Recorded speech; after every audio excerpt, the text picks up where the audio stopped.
all human beings are created by God. So, respetuhin mo ang totoong babae, totoong lalaki. At ito namang isa, kung medyo alanganin sa babae lalaki, then he is or she is a creation of God. Get a limited water warning from Chinese vessels and reaching to the Hague by the ICC. Siguro, Vice, bago ka magsalita ng ganyan, aminin mo muna na ang nagpapasweldo sa iyo ay ang mga tambaluslos.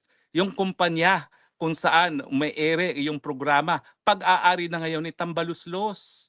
Dapat sana meron ka man lang disclosure. Huwag mong kakalimutan, bilog ang daigdig.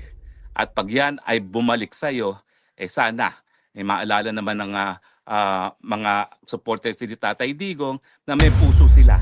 Of course, hindi ka naman talaga icon of good taste, no? Dahil yan ang iyong brand of humor.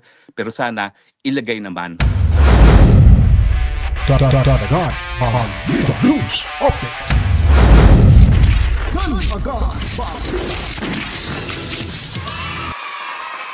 Right, welcome back mga kabitan. Nagbabalik ko tayo dito ho sa ating munting bahay, Danagan Balita Reaction Video News Update.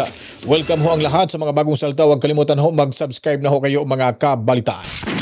So ngayon po mga kabitan, ating pag-usapan sa mga oras nito, tatalakayin ho natin itong kumakalat na ho sa social media kung saan po itong si PRRD ay talagang todo pambabastoso ang ginawa dito ni Vice Ganda mga kabalitaan. Alam niyo po mga kabitaan na nung nakapanayam ho ni Vice Ganda, itong si PRRD ay nakikita ho natin na ay may pagmamahal ho talaga sa LGBTQ+ community. Pero sinuklian lang ho ng pambabastos ni Vice Ganda at ikinagalit ho ng ilang mga netizens mga kabalitaan. At ito rin si Attorney Harry Roque may babala ho rito kay Vice Ganda. So mamaya ho, ipapakita ho natin dito si Attorney Harry Roque dahil siya po ay nagpalabaso ng kanyang komento, reaksyon at saloobin sa ginawang pambabasoso ni Vice Ganda ho dito. All human beings are created by God. So, respetuhin mo ang totoong babae, totoong lalaki. At ito namang isa, kung medyo alanganin sa babae lalaki, then he is or she is a creation of God. So, kaya magre-respetuhan tayo. Sa Davao ang walang binabastos na, kasi ayaw kong opresyon. What's your take on same-sex marriage? It's good. Everyone deserves to be happy.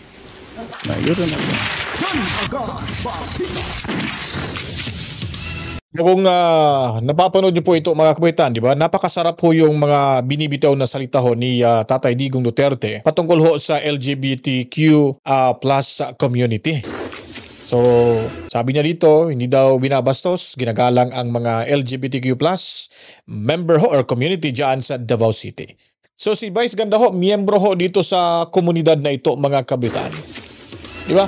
Walang halong kabastusan. Napaka malumanay lang yung sinagot ni Tatay Digong Duterte dito si Vice Ganda dahil nga po, nirespeto niya po mga kabitan itong LGBTQ+ community. Ngayon, masakit lang ho talagang isipin mga kabitan, ipinakita ho ni Tatay Digong Duterte ang kanyang support at pagmamahal ho sa komunidad na ito. Kaso nga lang, yung miyembro pa nito mismo ang nanlait ng babastos na mamahiya ho kay Tatay Digong Duterte mga kabitan. Sasabihin natin, truth hurts. Totoo naman ho, masakit naman ho talaga yung katotohanan. Pero tingnan niyo po muna yung sitwasyon. Bakit po ba siya itinago? Bakit po siya ipinadala? Ipinakulong ho sa The Hague? Dahil alam ho natin na it's a purely politically motivated mga kabaitaan. Nakikita ho natin paano ho dinala ni Tatay Digong Duterte yung ating bansa. Paano niya ho sinimulan yung pagbabago. Kaso hindi natuloy dahil hindi nila ipinagpatuloy yung nasimulan. Dahil sila ay mismo mga kabaitaan namumulitika na. Ngayon, itong si Vice Ganda mga kabaitaan, napakasama talaga ng ugaling tikbalang na ito. Hindi dapat pamarisan to mga kabaitaan, lalo na ho sa mga kabataan.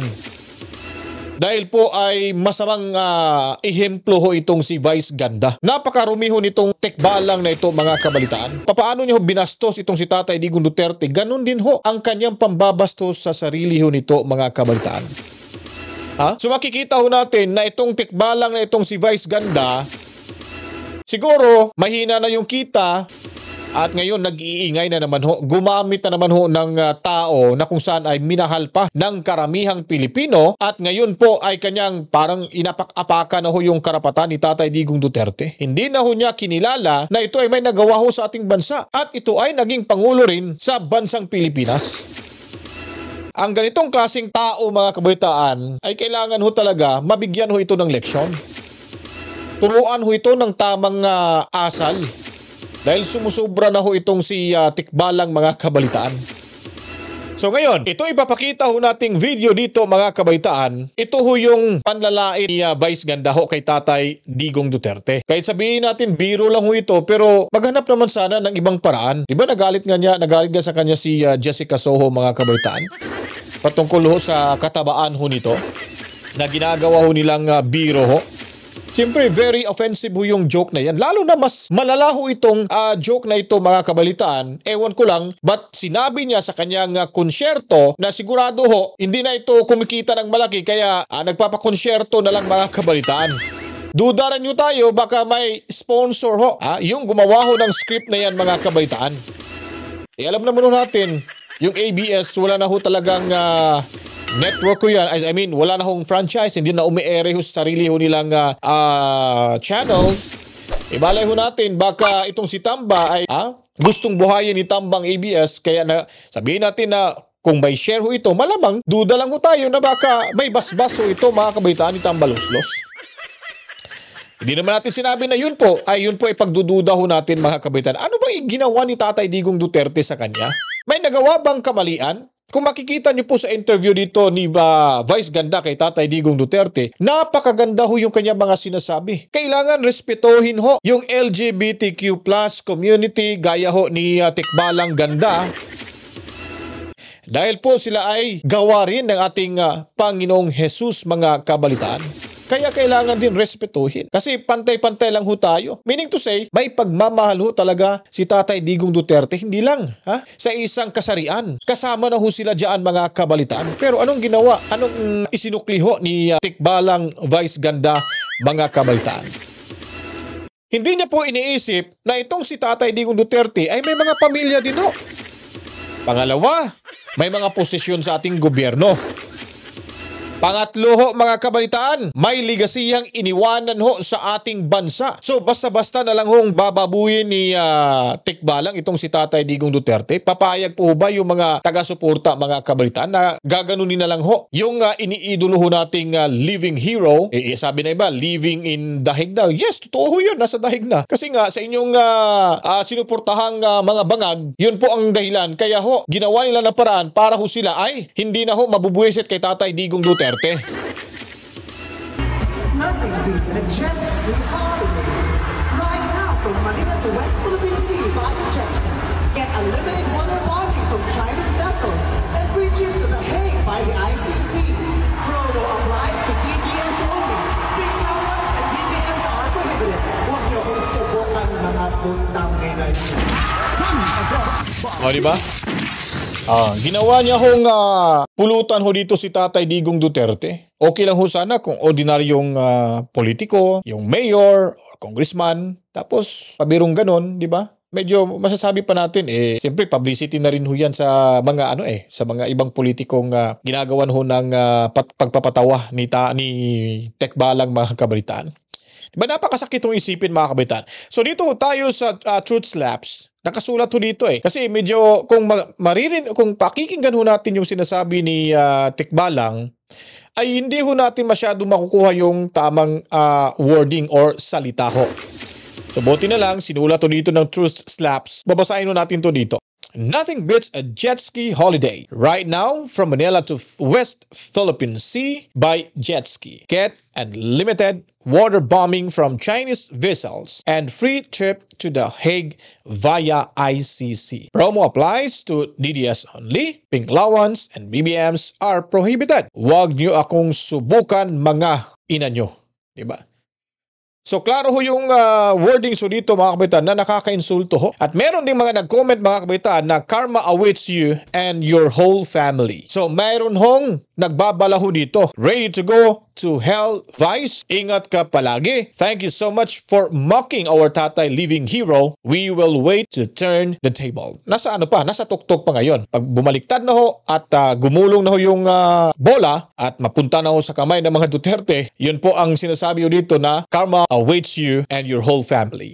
Nakakatakot ho ito mga kabataan ginawa ni Vice Ganda, no? Malamang ho, pwede rin ho itong, hindi naman natin pinapanalangin na may mangyaring masama ho sa kanya dito, pero hindi natin kasi alam may hawak yung utak ng ibang tao eh. Eh tayo, ganito, nasasaktan ho tayo, hanggang salita lang ho tayo dito. Rumiresback lang ho tayo, nagriribata lang ho tayo sa ating opinion at pagkakaintindi ho sa sitwasyon. Pero may mga ganitong, ano po, no? May mga ganitong babala, ito yung nakakatakot ho talaga mga kabalitaan. Public figure pa naman itong si Vice Ganda. Hindi ho natin alam, bukas makalawa ho. Baka may hindi na makapag-isip ng tama ho at ito'y hahantingin si Vice Ganda. Delikado, maraming madadamay, pati si Regine Velasquez. Now, hindi ho nakapag-advise si Regine Velasquez ho dito mga kabalitaan. Ito rin po ba, ang tanong ko dito, alam ba ni Regine Velasquez na ito yung pagpasok niya sa puntong iyon ay ito ang kanyang sasabihin ho mga kabaitaan? Hindi pa natin narinig, no, na nagpalabas ho ng statement itong si Regine Velasquez na kailangan ho magsalita ho siya rito kasi malamang sa alamang ho mga kabaitaan, damay-damay ho to dito mga kabaitaan. Nakakatakot to ito eh. At itong si Attorney Harry Roque mga kabaitaan ay meron ding babala ho dito mga kabaitaan. In good faith naman ho yung sinasabi niya dito pero ito ay talagang mapapaisip po kayo na medyo may laman ho ang sinasabi dito ni Attorney Harry Roque mga kabaitaan. Itong si komedyanting Vice Ganda, ayun, nag-joke-joke na naman, no? At binuhay niya yung jet ski na sinabi ni Tatay Digong nung kampanya na pupunta siya doon sa mga Chino in a jet ski at paalisin sila dahil ang inaangkin nila ay teritoryo ng Pilipinas. At sinabi pa nitong Vice Ganda, win a one-trip jet ski ticket to The Hague. Well, alam nyo, matagal na ako naninindigan sa karapatan ng malayang pananalita. Totoo, may karapatan si Vice Ganda na magsabi kung ano mang gusto niyang sabihin, kung ano kanyang nasa loobin. No? Ang akin lang, siguro Vice, bago ka magsalita ng ganyan, aminin mo muna na ang nagpapasweldo sa iyo ay ang mga tambaluslos. Yung kumpanya kung saan may ere yung programa, pag-aari na ngayon ni tambaluslos. Dapat sana meron ka man lang disclosure para naman malaman ng taong bayan kung saan ka nanggagaling, kung saan nanggagaling yung mga galit na meron ka laban kay PRRD. Na ang kabuhayan mo nakasalalay ngayon kitambaluslos. Pag kanya kasi merong disclosure, maintindihan namin kung saan nanggagaling yung ganyang, ewan ko ba, yung galit na hindi namin maintindihan na ano bang ginawa sa iyo ni Tatay Digong. Naalala namin yung in-interview mo si Tatay Digong nung presidency siya, hangang-hanga ka. Alam ko sa akin, hit na hit mo ako, pero alam ko na naman yun, no? Wala naman akong pakialam sa'yo. No? Pero nung ikaw ay nag-interview kay Tatay Digong, hangang-hanga ka sa kanya, tapos ngayon kung ano-anong sinasabi mo. Alam mo kasi tayo mga Pilipino, kapag isang tao ay nakadapa na, hindi na sinisipa, Vice Ganda. Ang ginawa mo, nasa sahig na si Tatay Digong, nandun na, nakakulong na, 80 anyos, mamamatay na ata sa kulungan, sinisipa-sipa mo pa. Anong kaligayahan ang nakukuha mo sa ganyang gawain? Hindi ba dapat kung hindi mo siya po pwedeng sabihan ng ganda, tumahimik ka na lang. Ang gusto mo ba talaga tirisin pa yung tao na nakakulong na at 80 years old? At kung sa tingin mo na natutuwa ang taong bayan, naku ang Pilipino hindi ganyan. Ewan ko kung pareho tayo ng karanasan sa paglaki sa Pilipinas, no? Pero hindi natutuwa ang taong bayan na nakadapa na yung tao, sinisipa-sipa mo pa. Well, magdasal ka na lang na palaging nakadapa yang si Tatay Digong at ang mga supporters si Tatay Digong. Huwag mong kakalimutan, bilog ang daigdig. At pag yan ay bumalik sa'yo, sana, maalala naman ng mga supporters ni Tatay Digong na may puso sila. Na kapag ikaw ay nakadarapa, hindi ka namin sisipain. Dahil sa ngayon po, yan talagang damdamin ng mga nagmamahal kay Tatay Digong. Kinakailangan talaga, ipagdasal na lang po ang kalagayan ni Tatay Digong habang siya nakakulong. And the last thing na gusto namin makita ay isang gaya mo na tatapakan pa at sisipain pa. Pero anyway, kung kaligayahan mo yan, okay lang naman siguro. Bahala ka, bahala tayo, kanya-kanyang kaligayahan. Pero sa amin lang, that was in utter bad taste. Well, of course, hindi ka naman talaga icon of good taste, no? Dahil yan ang iyong brand of humor. Pero sana, ilagay naman sa tama. But anyway, I'm sure mabubwisit lalo sa akin si Vice Ganda. Okay lang yan dahil wala namang magandang sinabi sa akin si Vice Ganda, no? Pero sa akin, sinasabi ko lang sa loobin ng mga Pilipino na ang taong nakadapa na hindi na dapat sinisipa pa. Anyway, hindi na po ako magtatagal dahil patuloy po ang aming Yun po, tama po yung sinasabi ni Attorney Harry Roque na nakakasama ho talaga ng loob, lalo na ho sa taga-suporta ni Tatay Digong Duterte. Wala na talagang galang, wala nang respeto, pambabastos na ho talaga. Klaro hong sinasadya ho itong ginagawa niyang pambabastos, mga kabaitan, no? So, yun nga, nakakatakot dito. Paano pa yung mga DDS na tahimik lang ho? Baka may biglang gagawing hindi maganda sa kanya. So, madadamay ho yung walang kamuwang-muwang, ha? Walang kamuwang-muwang, walang kamalay-malay ho. Lalo na itong si Regine Velasquez, mga kabaitan. Naku po, delikado ho tayo dyan. Kung ako sa iyo, Vice Ganda, magpapaliwanag ka dito at sana magpakumbaba ka at ipaintindi mo sa taong bayan, sa taga-suporta, mga DDS, na yung ginagawa ay hindi ho utos ito ni Tamba. Kumbaga, sarili mo lang tong paggawa para ho magpatawa sa iyong mga nanonood sa inyong concert dyan. Pag ito ay baliwalain mo lang ito na marami na hong umaalma, sigurado ho may kalalagyan ho kayo. Baka kayo pa ang ma-headlines ng inyong sarili nyong pamantalaan, mga kabalitaan. Kaya nakakasama lang ho talaga ng loob, magising ito sa katotohanan dahil ang karma ho, mga kabaitaan, hindi nagsasabi na siya ay paparating na or malapit na sa iyo. Kusa lang huyang haharap sa iyo at ipapadama sa iyo ang iyong mga ginagawang hindi maganda at saka mo pa yan ma-realize na ito ay baka karma na sa iyong ginagawang kawalang hiyaan, mga kabalitaan. So kung nagustuhan niyo po, mga kabaitan, ito ating video presentation, huwag kalimutan ho, paliguan ng maraming likes, buhusan ng maraming komento, reaction, opinion at suhestyon para din maintindihan ng karamihan kung ano mga ganapan sa ating lipunan. I-share niyo na din po ito, mga kabaitan. Maraming salamat ho sa inyong panonood, mga kabalitaan, dyan sa The Hague, Netherlands. At lalo na ho, yung ating mga kapatid na Muslim, assalamualaikum sa inyong lahat, masalam. And then sa ating laging sinasaluduhang makabagong bayani ating bansang versus Filipino workers. Lalo na po ating mga kapatid na mga seafarers, mga kabalitaan dyan sa ibayong dagat. Mabuhay ho tayong lahat. At kita-kits tayo sa ating pagbabalik sa ilang mga oras. Dito lamang ho sa ating munting bahay. At sabay-sabay ho tayong tumutok dito, mga kabalitaan, sa ating munting bahay. Ulitin ko po, sa mga hindi pa po nakapag-subscribe, subscribe na ho kayo. Lalo na ho yung mga nakasubscribe na, huwag kalimutan pindutin ang notification bell para ho mapanood niyo po ang ating mga latest uploaded video gaya ho sa video ito, mga kabalitaan. Ako po magpapaalam na. Maraming salamat ho sa inyo. Luzon, Kabisayan ug Mindanao. Sa mga lupalop nating mundo basta may mga Pilipino, ang bahay na ito ay para kanatong tanan. To God be the glory. Mama, chip. Peace out. Gun for God, Bob.